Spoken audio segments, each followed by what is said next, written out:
Rentrée académique sur toute l'étendue du territoire dans les écoles militaires. Une rencontre académique lancée officiellement depuis l'École nationale supérieure des armées par le ministre d'État chargé de la Défense nationale, le Dr Isifou Koguindro. Voici le compte rendu avec Philippe Médigan et David Avossetien. Pabonu Adjaté Porto-Nouveau.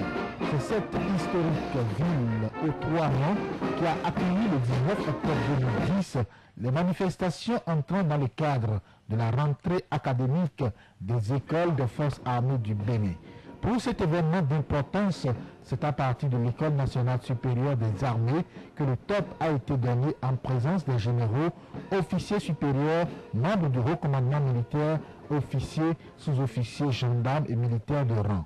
Pour cette rentrée académique 2010-2011, le 9e stage préparatoire à l'obtention du diplôme d'état-major a réuni 19 stagiaires provenant de 5 pays, à savoir le Burkina Faso, la République de la Côte d'Ivoire, le Sénégal, le Togo et enfin le Bénin. Le directeur de l'école, après avoir situé les enjeux, tout confiant de mener à bon port le bateau, s'essaye à la citation que voici. Accueillir quelqu'un, c'est toujours une aventure. On ne peut savoir par avance où cela mènera. Il vient à nous avec tout son passé et l'incertitude de son avenir. Il apporte avec lui ses richesses intérieures et aussi ses besoins profonds, tout l'imprévu et le mystère de sa personne, entouré d'un réseau multiple de relations. Comment aimer quelqu'un sans le comprendre, sans faire effort pour le rencontrer, sans vivre en une certaine proximité avec lui, sans cheminer pas à pas près de lui? Il ne deviendra proche que si l'on commence soi-même par se rendre proche de lui.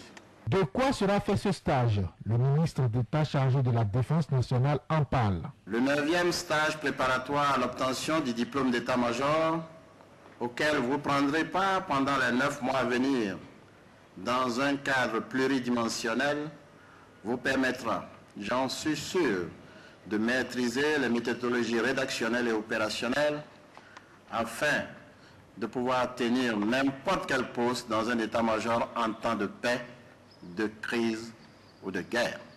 Mieux, il vous donnera l'opportunité d'acquérir les aptitudes nécessaires au management et au commandement d'une organisation majeure, quel que soit l'environnement dans lequel vous vous trouverez, et ceci de façon efficiente et sans complexe aucun.